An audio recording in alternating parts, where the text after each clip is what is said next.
Good afternoon po. Yung herbal plant po na napunta sa akin is Rosal. Rosal po yung tawag sa Tagalog and Spanish. Yung scientific name po is Gardenia jasminoides ellis. English, tawag sa kanya is Gardenia, and sa Chinese is Shatuzu. Gardenia is a plant. The fruits are used to make a medicine. Gardenia is used for swelling or inflammation, liver disorders, diabetes, and other conditions. In food, gardenia is used as a yellow food colorant. Gardenia contains a chemical that might reduce insulin resistance and help prevent high blood sugar. Other chemicals in gardenia might reduce swelling and protect the liver. Sa distribution naman po is cultivated for ornamental purposes. It is a spontaneous, only the double-flowered variety occurs in the Philippines. Ayan po, kung makikita po natin dito, ganyan po yung itsura niya, double-flowered, then native of southern China. Now, pantropic in the cultivation. Parts utilized naman po is roots, leaves, fruits. Collect fruits during August to October and into pieces, then sun-dry. Yung fruits naman po is sun-dry and after nun is stemming. Uses edibility in China, flowers are used to perfume tea. Flowers sometimes eaten raw or pickled.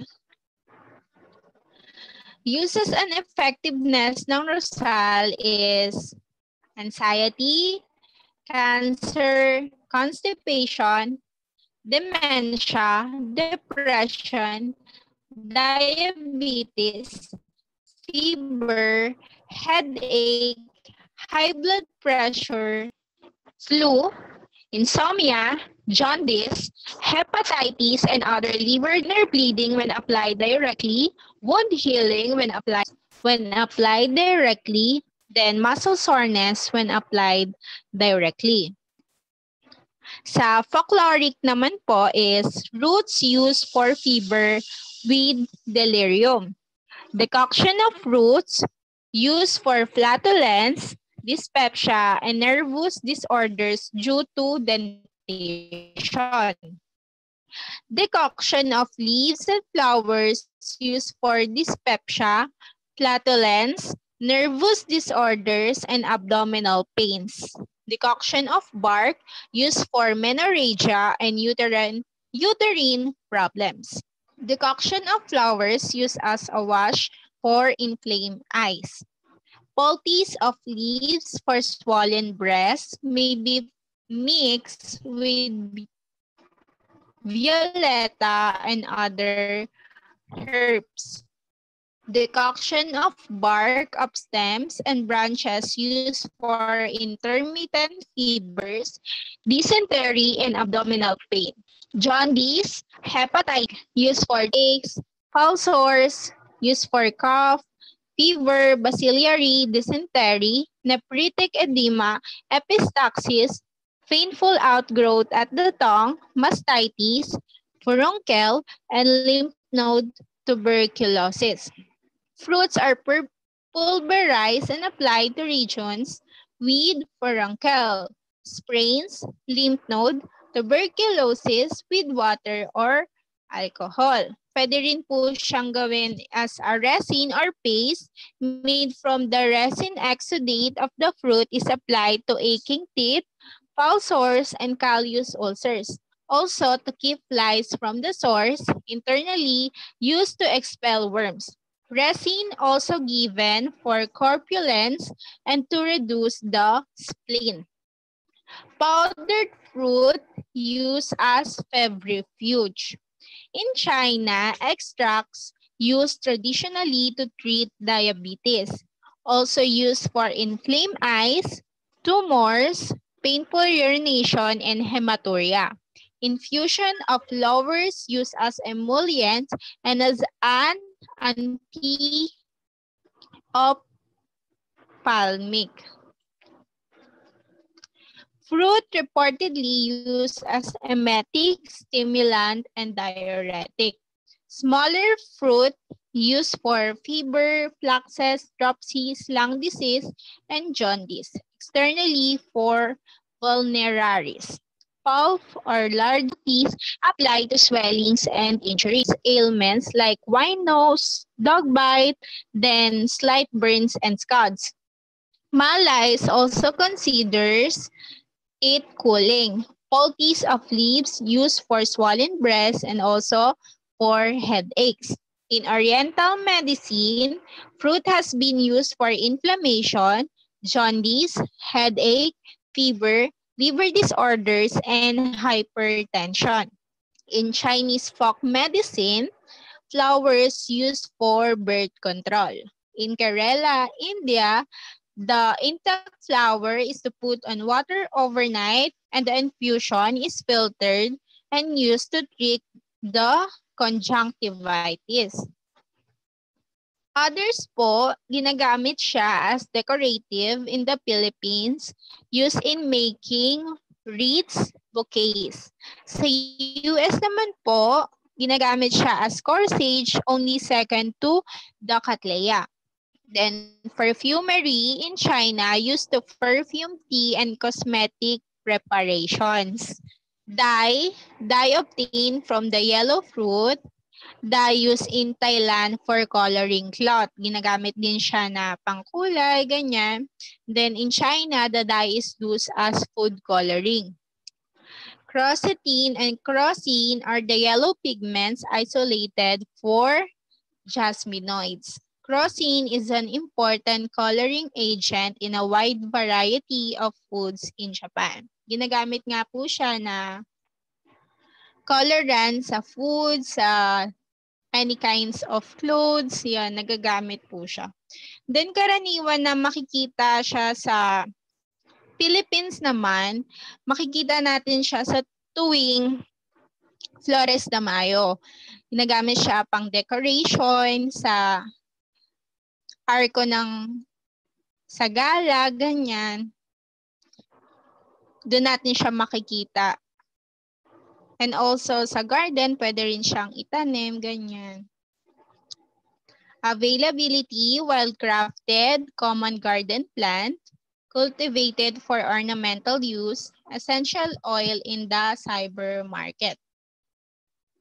Then, yung napunta naman po sa akin na topic about sa DOH is lifestyle-related diseases. Program components po is which are the top causes of deaths globally and locally. Meron pong 4 na non-communicable diseases na life-threatened talaga. Na connected siya sa lifestyle-related diseases, which is yun yung mga ginagawa natin sa pang-araw-araw na buhay. First is yung cardiovascular diseases.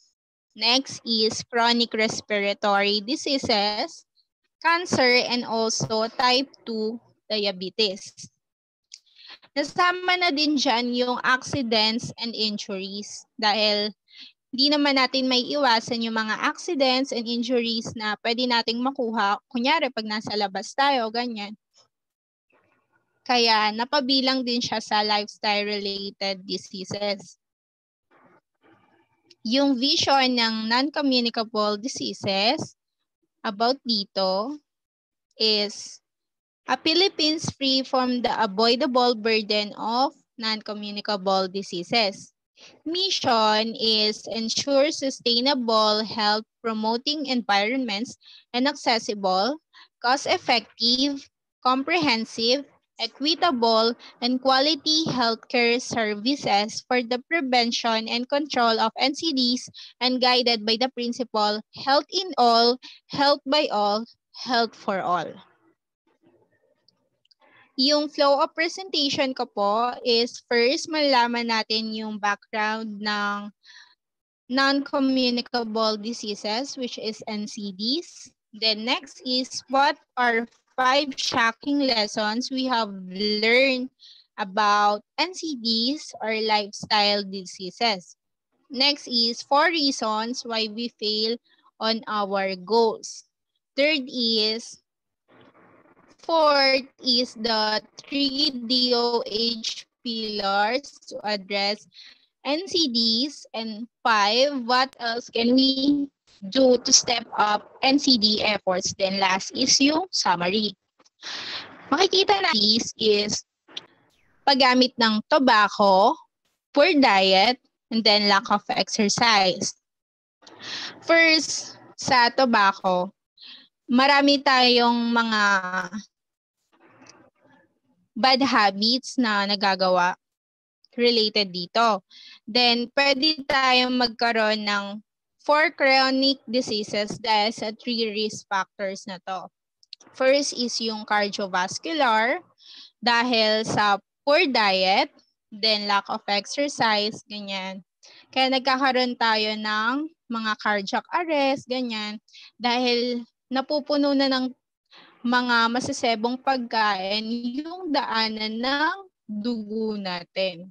The next is yung chronic respiratory diseases.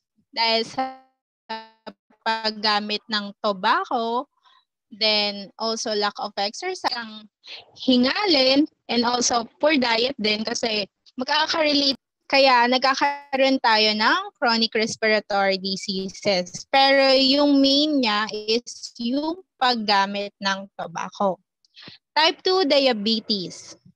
Dahil sa poor diet, na kukuha natin siya sa pag-intake ng mga food na kinakain natin sa araw-araw na hindi healthy. Hindi sapat, hindi naman sa sinasabi natin na hindi sapat or minsan dahil na rin sa mga choices ng food na tinitake natin or minsan wala talagang pera para ma-sustain yung mga ganong food. Kaya mas pinipili na lang natin na mag-noodles kasi yun yung mas mura.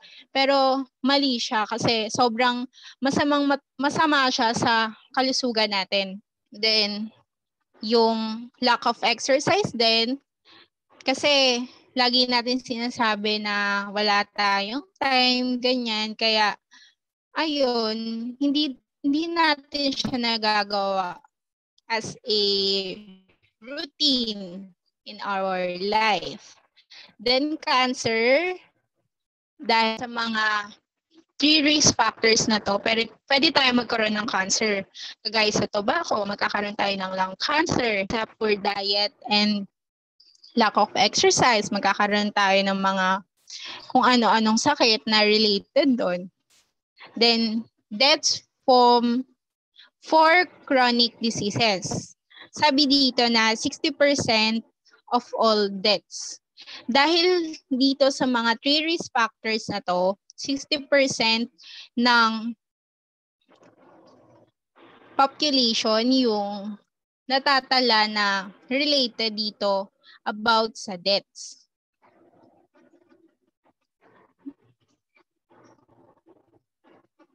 Then, top 10 causes of morbidity and mortality.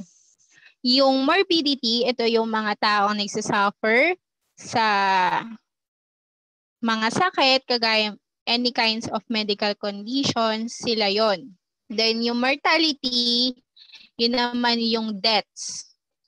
Makikita naman natin dito na top 10 leading causes of morbidity in the Philippines is pneumonia, acute watery diarrhea, malaria, typhoid and paratyphoid fever, schistosomiasis, measles, acute bloody diarrhea, dengue, hepatitis, and leprosy.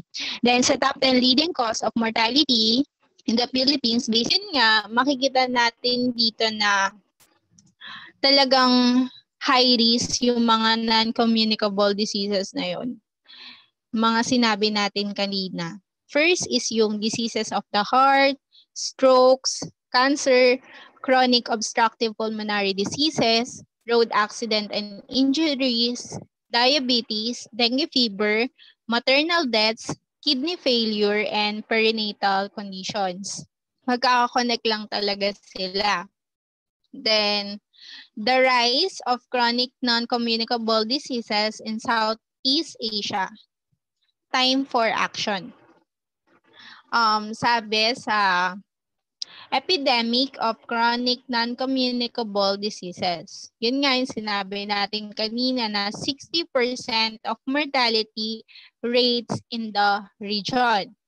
Then, environmental factors dahil sa promotion of tobacco use, hindi naman natin siya inaalis na wag talagang gumamit ng tobacco dahil meron din tayong nabibenefit dahil dyan. Kagaya ng syntax, ganyan. Then, unhealthy diet dahil hindi natin masyado nafo-focusan yung mga healthy foods.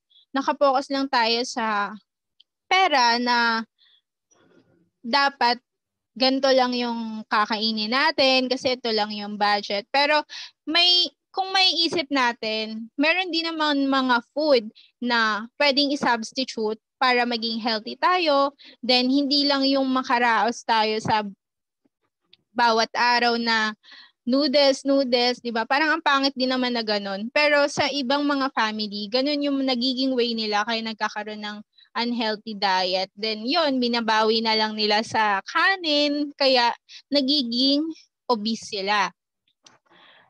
Obese na, tapos hindi pa healthy yung food na kinakain nila. Then, physical inactivity.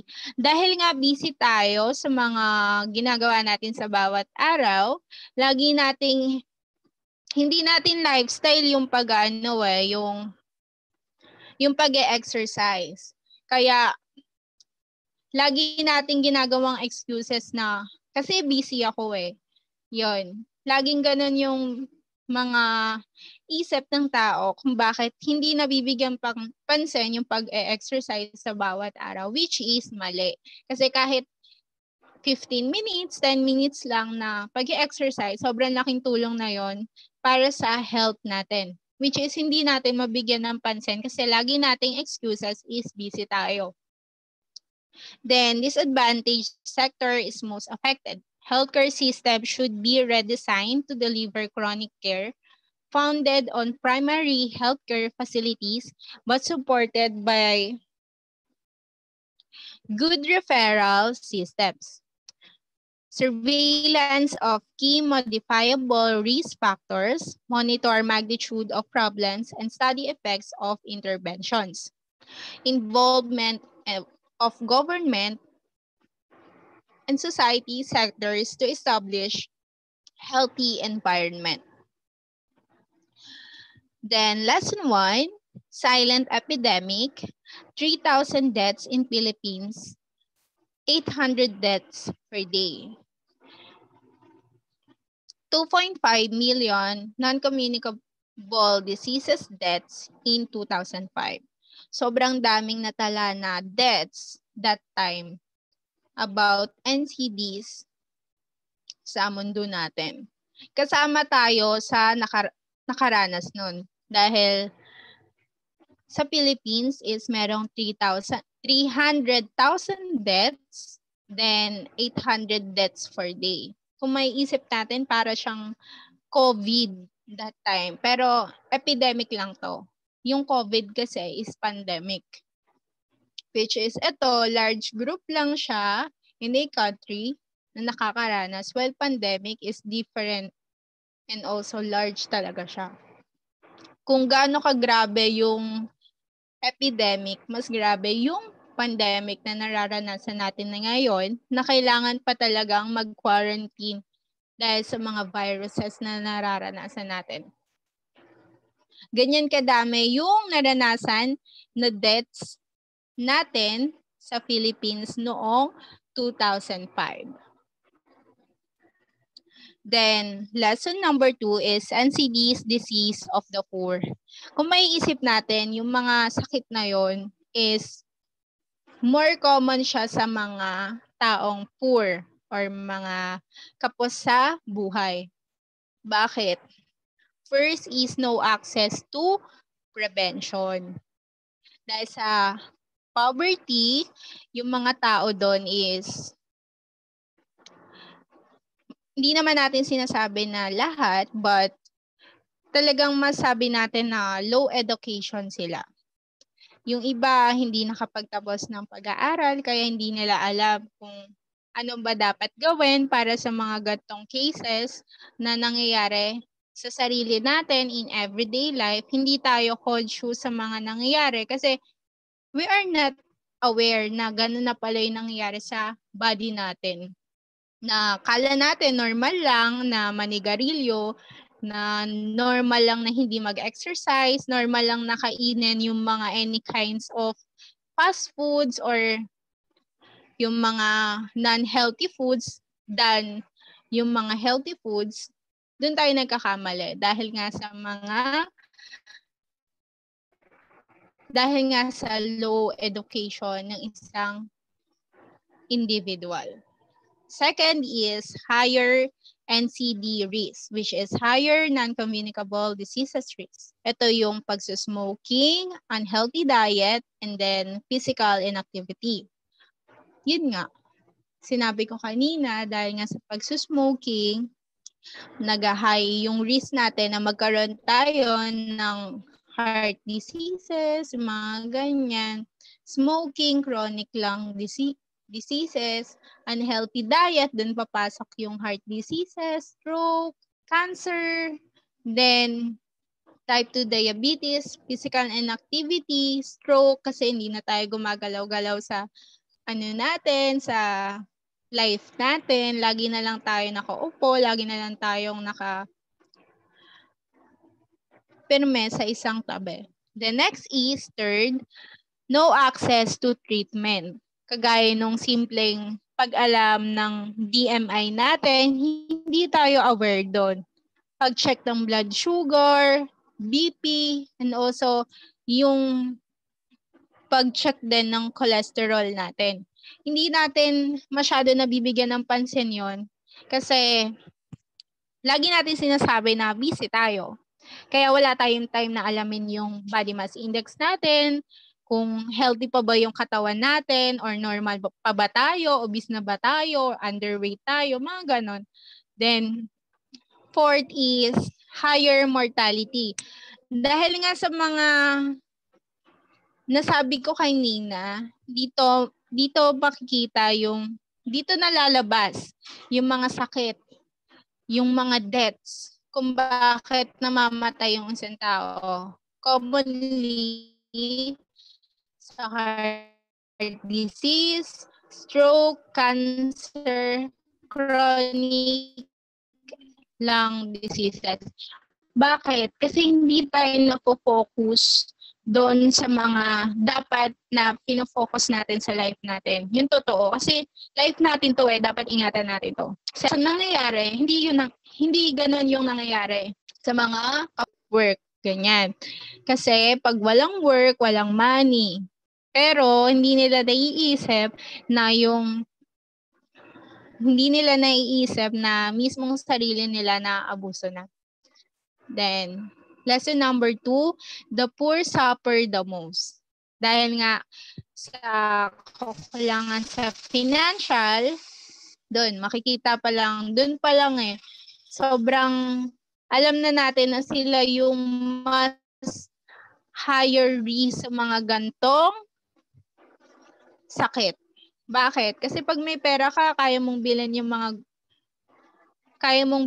mga food na gusto mo. Kung may alam ka, kung may napag-aralan ka, alam mo kung paano kung paano mo aayusin yung sarili mo. Aware ka na ganto dapat yung ginagawa mo, di ba? Tapos, bukod sa financial, sa cognitive, yon. Sobrang sila talaga yung nagsasuffer ng mga sakit na to kasi lack sila sa mga bagay-bagay. Hindi nila alam yung proper nutritious foods, Yung mga ganong simpleng bagay na mas pinofocus na lang yung sarili nila sa kasi ganito lang yung kaya ng budget eh.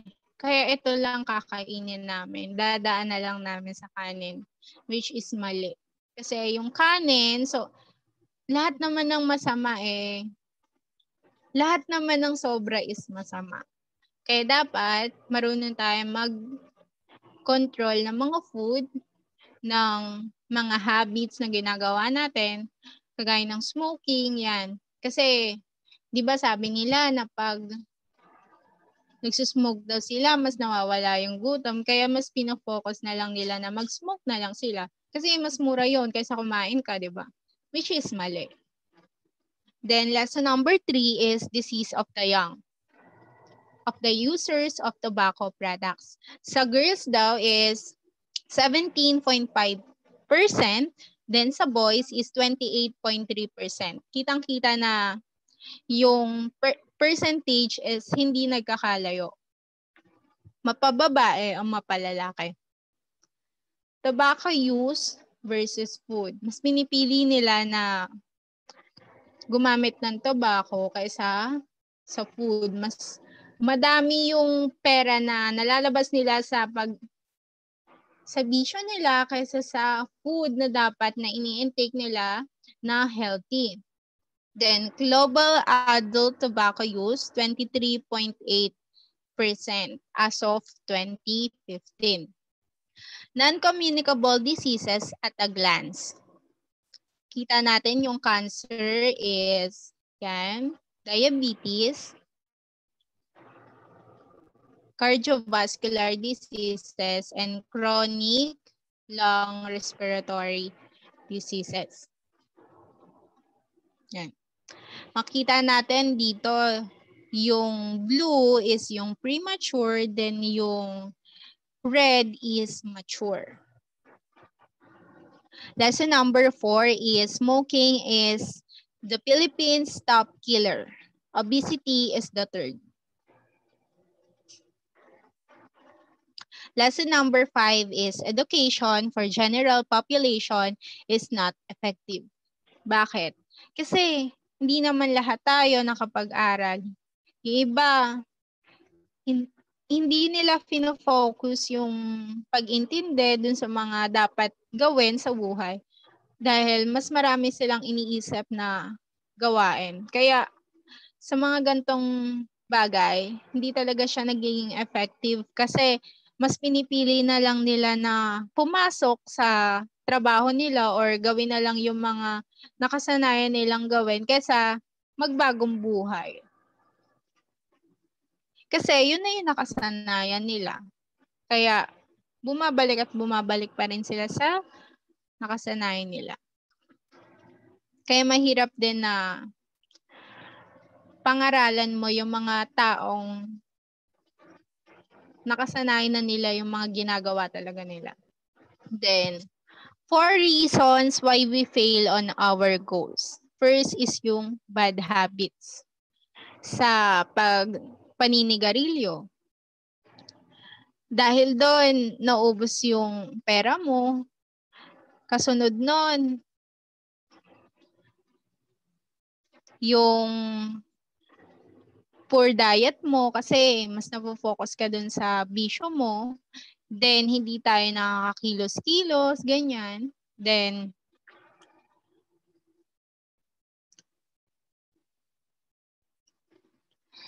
hindi natin na-focus yung mga bagay na dapat ginagawa natin. Distractions is marami tayong distractions sa life. Kagaya ng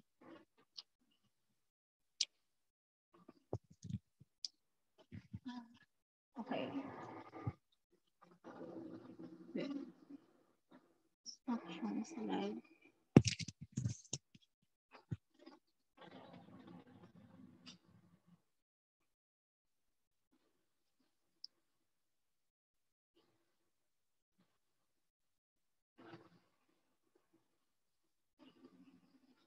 Yan.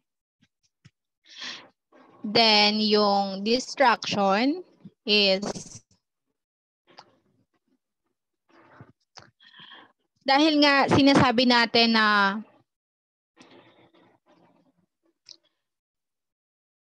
distracted tayo sa mga bagay-bagay kagaya ng mga pagbibisyo natin. Hindi natin nabibigyan ng time yung pag-exercise, tapos hindi natin alam kung ano ba dapat yung tama sa mali na dapat ginagawa natin. Which is nakapokus tayo sa worldly things na hindi naman dapat. Then yung pagsabi sa sarili na not my fault. Bakit? Kasi kinukonsente mo yung sarili mo na ito dapat yung ito dapat yung gawin ko. Hindi ako mali eh. Yung parang mga ganun salita na hindi naman ako mali eh. Kahit na alam naman natin na mali na yung ginagawa natin. Yung kagaya na lang sa paninigarilyo. 'Di ba? Akala natin normal na lang na ganon. Kasi pag sa generation natin, 'di ba? Cool kid ka pag pag sumasabay ka sa mga ganyan. Pero pag hindi, baduy ka. Parang baya, hindi nakikisama sa grupo, ganyan. Pero kung iisipin natin, yung mga bad habits na ginagawa natin, hindi natin minsan namamalayan na mali na pala yun. Kaya, ayan, nag-fail tayo sa mga goals in life natin. Then, yung no support. Bakit? Kasi, sa family, financially, walang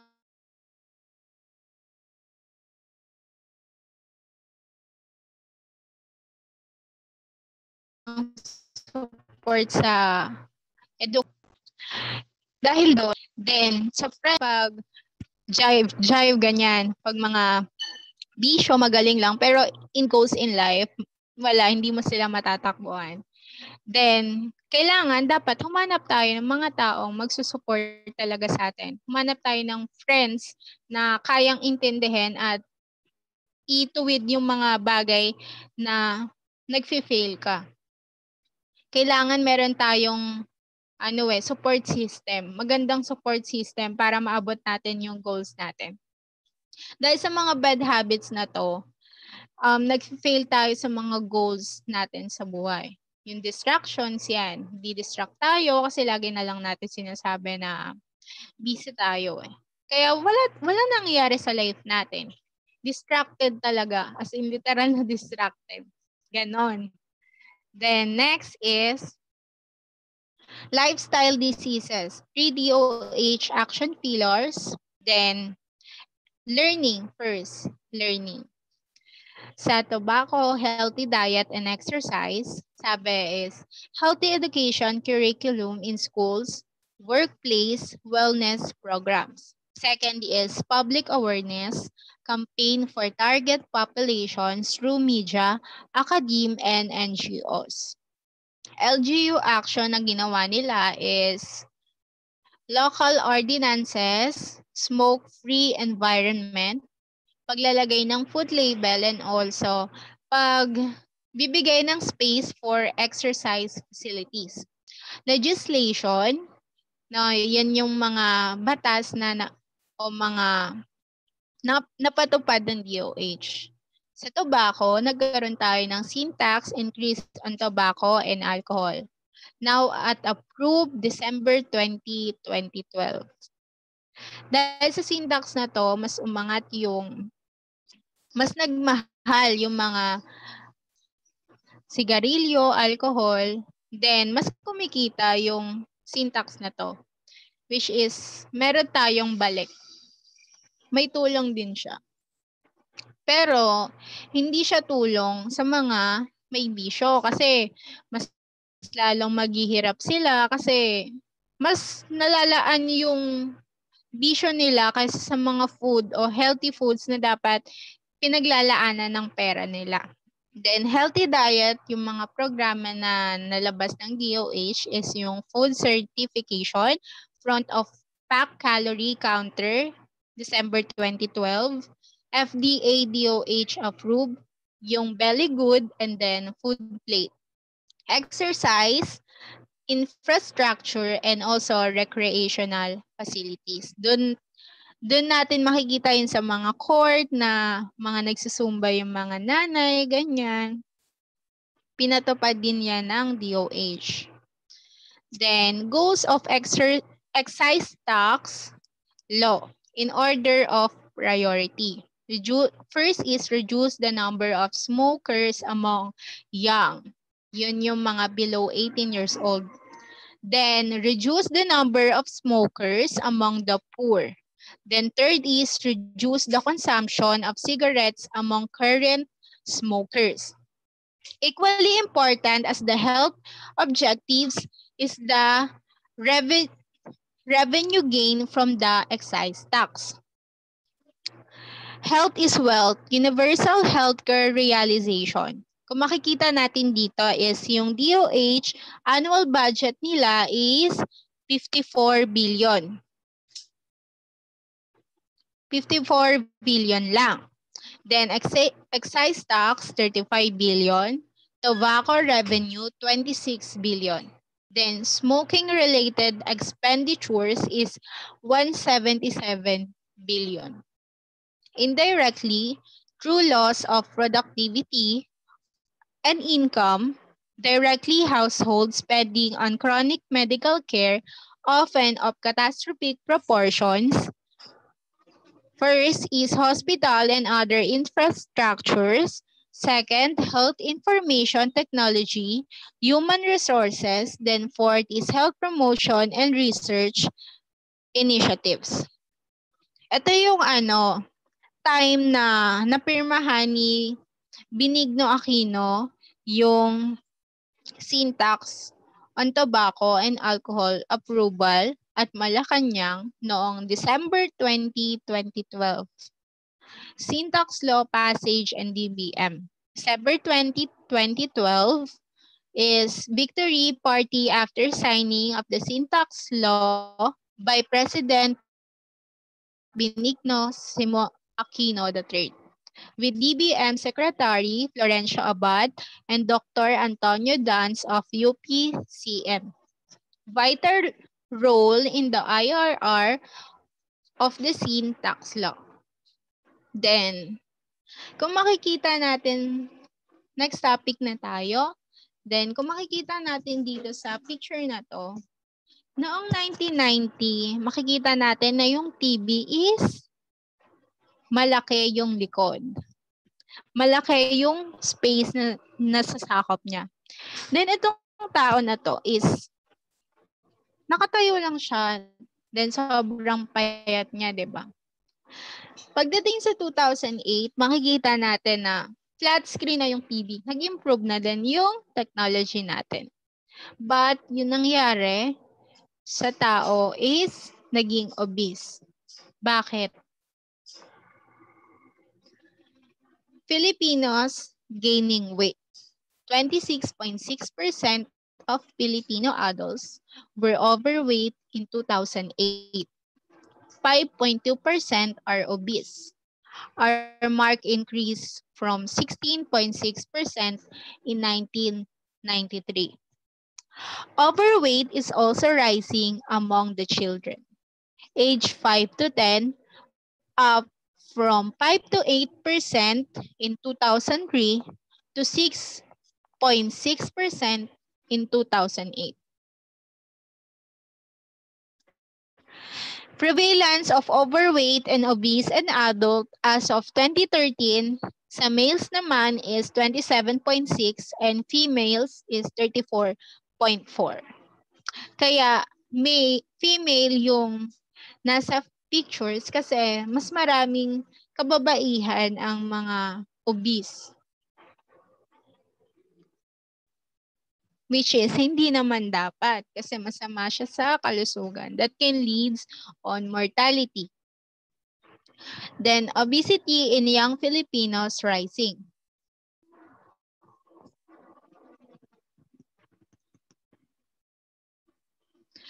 Ito yung noong September 23, 2010 ng Manila Bulletin. Sobrang ano siya eh, obesity is now on the rise among Filipino adults aged 20s and up and threatens to increase the number of people having degenerative diseases like heart disease, hypertension, and diabetes mellitus, which is yung type 2 diabetes.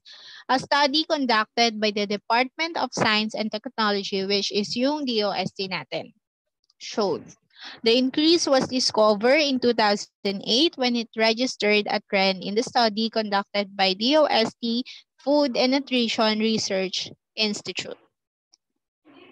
2013 DOH program, Unhealthy Diet, yun yung mga programa na ginawa ng DOH. First is yung calorie counter. Paglalagay ng front of package noong December 2012. Second is food labeling. Mandatory to declare salt, sugar, trans fats. In addition, legislation is needed for the long term. July 2013. Then third is Belly Good. DOH Executive Weights Reduction Biggest Loser Type of Program. January to July 2013. Then fourth is Pingani Pinoy. Filipino food plate to be launched with DOST FNRI. Mapapansin natin na dapat sa tao, meron tayong target calories in a day. Sabi dito na calories per day for males is 1,800 to 2,000 calories per day. Pero depende pa rin to sa BMI ng isang tao. Then 1,200 to 1,500 calories per day for females. Calorie checklist. Eat low-calorie foods like nagre-range lang siya ng 50 to 100 calories. Fish, fruits, vegetable, chicken without skin, cereals, oatmeal, water. Ito yung mga kinakain ng mga nagda-diet, low carbs, and also sa mga gustong magkaroon ng muscle. Sila yung mga nag-gym, ganyan. Then, kailangan i-avoid natin yung mga high-calorie foods which is range to 300 to 800 calories per snack. Kagaya ng french fries, burgers, pork and beef, ice cream, donuts, yung mga sweets, then processed foods, iced tea, and soft drinks. Dito papasok yung mga, yung calorie checklist. Dito papasok yung mga calorie intake na tinitake natin sa bawat araw. Kung pasok pa ba siya sa bawat araw na dapat meron ka. Kasi pag once na nagda-diet ka, kagaya ng calorie deficit, gusto mong pumayat, gagawin mo lang, magbabawas ka lang ng calorie intake mo. Dito yon papasok. Dapat conscious tayo sa mga food na tinitake natin sa bawat araw. Hindi tayo puro fast food kasi sobrang, alam naman natin mga oily foods, fatty foods, sweet foods, yan, sobrang lakas makataba. Then, how sweet is it? Ito, dito pinapakita yung mga calories nila. Nakikita nyo yung mga, yan, ito, 200, 170, 170, 150, 110, 90, 50, 15. Yan yung mga total calories na makikita natin. Kala natin, pag yung isang inumin, mababa lang yung calories niya. Which is wrong. Doon tayo nagkakamali. Kasi sobrang hidden yan eh. Hindi kagaya ng water, 0 calories, healthy pa, nakakabusog pa. Pero kagaya nito, yung mga sugar-free yan, okay yan, good yan. Then coffee with sugar, okay pa rin yan. Pero pag yung mga energy drink, ganyan, kagaya ng mga Gatorade, mataas yung mga calories niyan eh. Pero hindi natin alam kasi kala natin water lang. Which is nakakadagdag sila ng gain sa weight natin. Bakit? Kasi calories din siya. Nai-intake natin siya. Kaya kailangan marunong tayo mag-calorie checklist. Titingnan natin yung mga calories na ini-intake natin sa bawat araw. Then yung sports drink, ayan. Kita natin dito na 90 calories na agad siya. Katumbas na yon ng 100 grams ng chicken breast. Para sa mga nag-gym, sobrang pagpapalit mo ba yon na mabubusog ka sa tatlong egg na katumbas nun para sa isang sport drinks?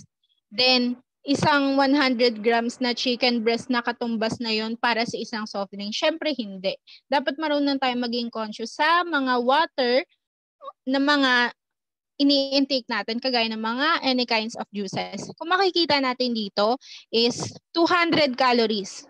200 calories, pwede ka nang mabusog nun in just one meal. Isang meal mo na yon, pero i-intake mo lang siya as a juice. Sobrang nakakaano yun, di ba? Pag once na nagda-diet ka, sobrang nakaka-guilty yun. Na 200 calories yung i-intake mo para sa isang inumin lang. Ayan, kagaya na ito, cranberry juice cocktail, 200 calories. Tapos makikita natin dito na 12 teaspoon of sugar na siya. Sobrang taas na calories na yun. Para sa isang bote ng cranberry juice.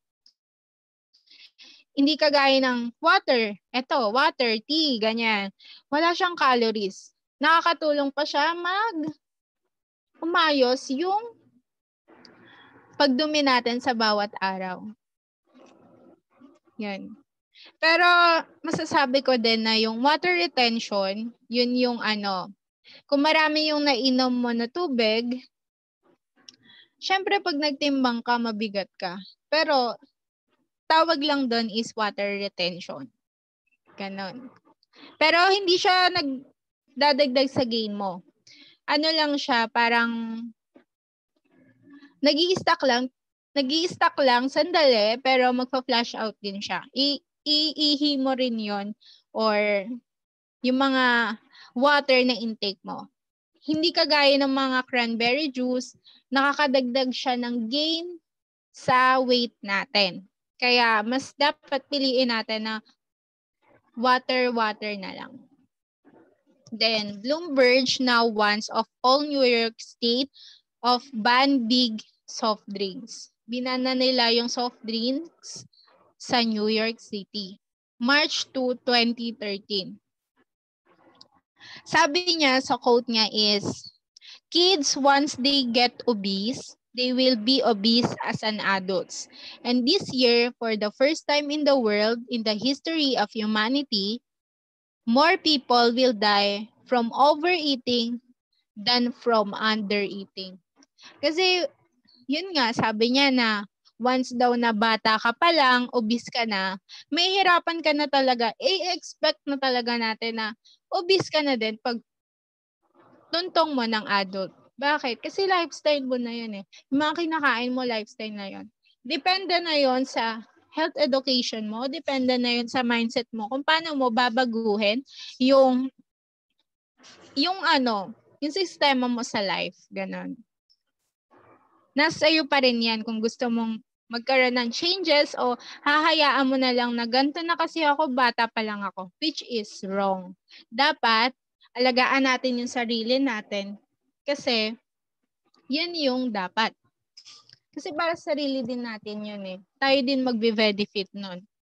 Then, Burger King calorie count in Korea. Sa Burger King, napatupad siya noong December 2010. Nagkaroon ng calorie count sa Korea. Ganyan. Sobrang conscious nila, di ba? Nakakatuwa. Sana lahat ng fast food kahit dito sa Philippines, ganun. Then, Burger King in Korea, calories disclosed. Yan, nakalagay yung mga calories na may intake nila pag kinain nila yung food nun. Pero meron naman app ngayon na pwede nating i-check yung mga calories na ini-intake natin, which is yung PayPal.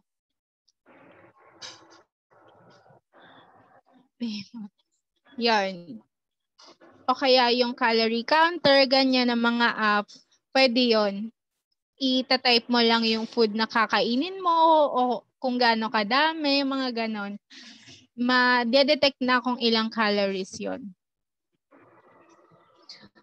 Yan. South Korea Global Update Summary, February 2013. South Korea was the first Asian country to press ahead with recommendation for voluntary traffic light labels on children's food starting January 1, 2011. Kasi sa Philippines, napatupad siya noong 2013 lang. Then South Korea, the first country globally to mandate traffic light labeling. Yun yung pag-label sa mga foods, ganyan. One bill recommends mandatory traffic light on foods referred by children, including chips, snacks, and beverages. And also, yung mga carbonate soft drinks na ini-intake natin, also juices, kasi mataas yung mga calories niyan. Kaya dapat alam natin yung mga calories na nai-intake natin. The second bill recommends both a mandatory traffic light system and mandatory reference daily intake labeling with a color coding system. This move could potentially have implication for other countries in the Asia-Pacific region. Yan, makikita natin sa mga violet, yan, makita natin na mandatory yung food label nila. Sa yellow, which is kasama tayo doon sa Philippines, which is voluntary lang natin na ginawa. Which is tama, di ba? Kahit na hindi mandatory sa atin, voluntary tayo na nag-a-act na gano'n. Then, yung sa mga white na yan, hindi sila naglalagay ng mga food label sa food nila. Yan. Last slide na to is program accomplishment status. First is finalization of the Philippine Multi-Sectoral Strategic Plan and Control. Target nila is 2017 to 2025. The Philippine Package of Essential NCD Intervention for the Integrate Management of Hypertension and Diabetes implemented nationwide. Training on diabetes management using insulin for regional offices and LGUs. Fourth is provision of NCD drugs through the Medicines Access Program. Sa breast cancer, childhood cancer, colon and rectum cancer, insulin, NCD, maintenance medicines for hypertension and diabetes. Fifth is training on cervical cancer using visual infection acetic acid or VIA among healthcare workers in 2014. Then 6 na accomplish ng DOH is NCD indicators are integrated in existing DOH current performance system like Field Health Service Information System, local government unit. 7 is DOH support of proposed legislative bills focusing on the harmful effects of consumption into the healthcare system. Yan lang po. Thank you.